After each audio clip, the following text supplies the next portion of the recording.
तुम्हारी गुप्त हो कभी मत बोलो। भागवतिक, व्यवहारिक, लौकिक, पारमार्थिक। क्यों? लोग उपहास करेंगे, तुम्हारी बात की गहराई को नहीं समझ पाएंगे। अगर आपसे कोई गलती भी हो गई है तो महापुरुषों से बोलो, संसारियों से नहीं। हमें लगता है बोलने की जरूरत नहीं, वो खुद जान जाएंगे, वो कृपालु हैं, वो हमें संभाल लेंगे। संदेह वाली वस्तु, संदेह वाले व्यक्ति, संदेह वाला आचरण कभी मत करो। जिस व्यक्ति पर संदेह हो कभी मत मिलो, जिस वस्तु में संदेह हो कभी मत खाओ, जिस आचरण पर संदेह प्रमाणित ना हो कभी मत करो। बहुत ध्यान से सुनना है, बहुत जरूरी है। हम आपके लिए भोग बना करके लाए हैं और आपकी दृष्टि में तत्काल अंदर आया, नहीं पाना चाहिए, बिल्कुल नहीं पाना, चाहे अमृत हो, हटाओ उसको, बिल्कुल नहीं पाना। ये भागवतिक संकेत होते हैं। जिस व्यक्ति के मिलने में संदेह लगे, ये हमें कम समझ में आया, कभी नहीं मिलना चाहिए। जिस वस्तु में संदेह हो जाए कभी नहीं पाना चाहिए। जिस क्रिया में संदेह हो जाए कभी नहीं करना चाहिए। भगवत मार्ग के पथिक को जो बात अपनी गुप्त हो उसे कभी प्रकाशित नहीं करना चाहिए। भविष्य की चिंता भक्त नहीं करता। अगर भविष्य की चिंता कल क्या होगा तो तुम शरणागति में कलंक हो। लाभ और हानि ये हमारे सामने कोई मान्यता नहीं रखते। इसमें हम प्रभु के विधान को देखकर प्रसन्न होते हैं। दूसरे की चर्चा कभी मत छेड़ो, दूसरे की बात मत करो। हर समय प्रसन्न रहो, ध्यानस्थ रहो।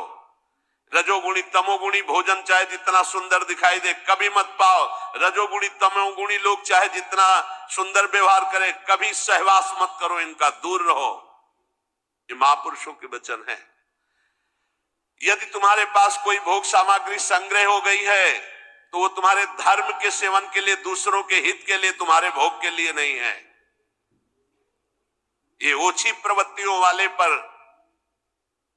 संदेह वृत्ति रखो। गलत आचरण करने वाले, ओछा बात बोलने वाले, इन पर कभी प्रियता नहीं रखनी चाहिए। बहुत बड़ी हानि होती है, पक्का समझ ले, बहुत बड़ी हानि होती है।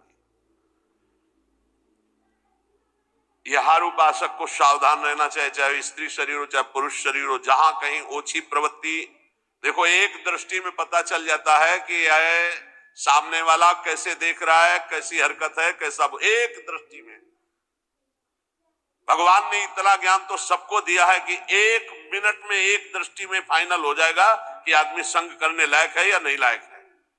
या ये चाहे कोई भी हो, कोई भी हो, एक दृष्टि में पता चल जाता है। ओछी प्रवृत्ति पर अंकुश रखो, ना किसी का संग और ना अपने अंदर ओछी प्रवृत्ति। प्रभु प्रेम प्राप्ति के लिए गले पड़ना होता है महापुरुषों के, गले लगना नहीं, गले पड़ना होता है। गले पड़ना और गले लगना में अंतर है। गले पड़ने का मतलब होता है आपके सिवा हमारे पास कोई साधन नहीं है, अब आप ही हमारे प्रेम प्राप्ति के साधन भी हो और साध्य भी हो। ऐसे गुरुजन महापुरुषों का आश्रय लिया जाता है। प्रभु प्रेम प्राप्ति के लिए महापुरुषों के पीछे पड़ जाओ, गले पड़ जाओ। वो देख ले कि अभी हमारे पिंड छोड़ने वाला नहीं, दुत्कारे फटकारे तो भी नहीं, तो निश्चित भगवत प्रेम प्राप्त हो जाता है, क्योंकि भगवान उनके हृदय में जागृत हो चुके हैं। ना तुम्हारे अंदर घबराहट होनी चाहिए, ना कोई उतावलापन होना चाहिए। धैर्य, सात्विकता का अनुसरण करने वाला, भगवत दर्शन की अभिलाषा रखने वाला बड़ा गंभीर स्वभाव का होता है, बड़ा धैर्यवान होता है। जल्दी उसके धैर्य को कोई तोड़ नहीं सकता। ऐसे ही साधक को परम सिद्धावस्था की प्राप्ति होती है। जब तुम्हारे कहीं कोई पाप कर्म करने का अवसर आवे तो शर्मा जाओ, लज्जा कर लो, धिक्कार है अपने को, हटो वहां से। जब कोई गलत बोलने का अवसर आवे तो मौन, दांती पीस लो। ऐसे गलत बोलने का अवसर आवे, दांती पीस लो। जबान है ही नहीं हमारे, बोलते रहो, दांत कस के दबाए रहना, बोलना नहीं। अगर बोला तो गड़बड़ हो जाएगा।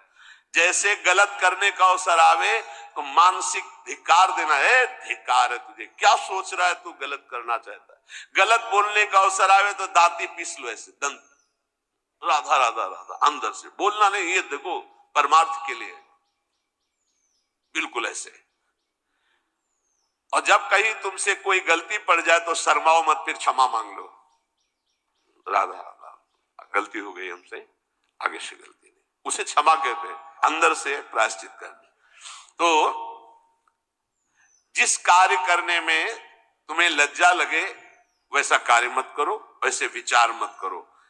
जो तीन को बस में रखता है वो साधु, नेत्र कान जीभ जनेंद्रिय अपने आप बस में हो जाएगी। नेत्रों को बस में रखो, जबान को बस में रखो, कान को बस में रखो। तीन का बहुत बड़ा योगदान है। जबान खूब अच्छे अच्छे पदार्थ खाएगी, खूब उल्टा सीधा बोलेगी, कान उल्टा सीधा सुनेंगे, वो नेत्र उल्टा सीधा देखेंगे तो आचरण उल्टे सीधे होंगे। इनको संभालो। तीन, रसना श्रवणेन्द्री और रसेंद्री। रसना कटो जो अन्न रटो, निरखी अन्न फुटो ने नेत्रेंद्री, और श्रवण फुटो कान। नेत्र कान जीभ तीन को जो सुधार लेता है वो साधु हो जाता है।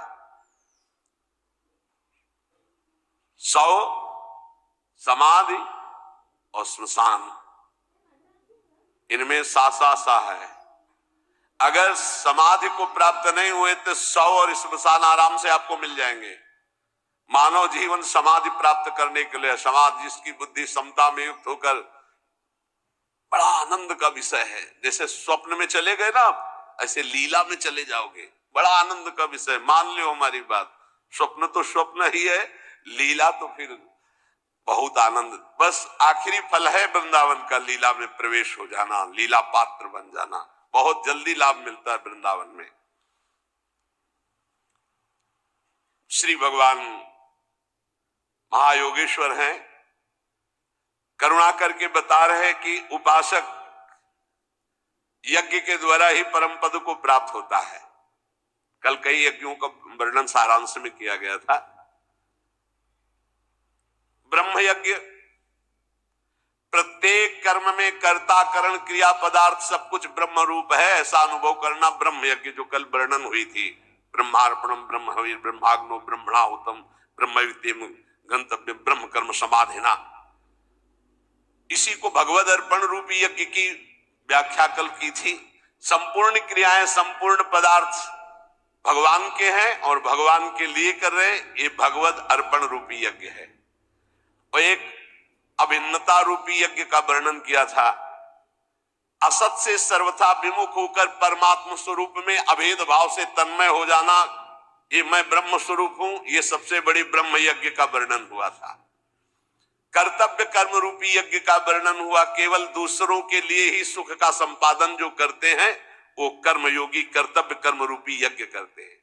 संयम रूपी यज्ञ का सारांश में कल छोटे छोटे श्लोकों में वर्णन था। एकांत काल में अपनी इंद्रियों को विषय में प्रवृत्त ना होने देकर परमात्मा में लगाना, ये संयम रूपी यज्ञ है। विषय हवन रूपी यज्ञ, व्यवहार काल में इंद्रियों का विषयों से संयोग होने पर उनमें राग द्वेष पैदा ना होना और परमात्मा स्वरूप में स्थित रहते हुए विषयों का सेवन करना, ये विषय हवन रूपी यज्ञ है। समाधि रूपी यज्ञ, मन बुद्धि सहित संपूर्ण इंद्रियां प्राणों की क्रियाओं को रोककर ज्ञान से प्रकाशित सम में स्थित हो जाना, रेचक कुंभक प्राणायाम आदि का जो वर्णन था। अब द्रव्य यज्ञ का वर्णन, संपूर्ण पदार्थों को जो अर्थ के द्वारा प्राप्त होते निस्वार्थ भाव से दूसरों की सेवा में लगा देना द्रव्य यज्ञ कहलाता है। तपो यज्ञ, अपने कर्तव्य का पालन करने के लिए काम क्रोध लोभ मोह मद मत्सर इन सब के वेगों को सहकर इंद्रिय और मन को प्रसन्नता पूर्वक भगवान में लगाना, हर वेग को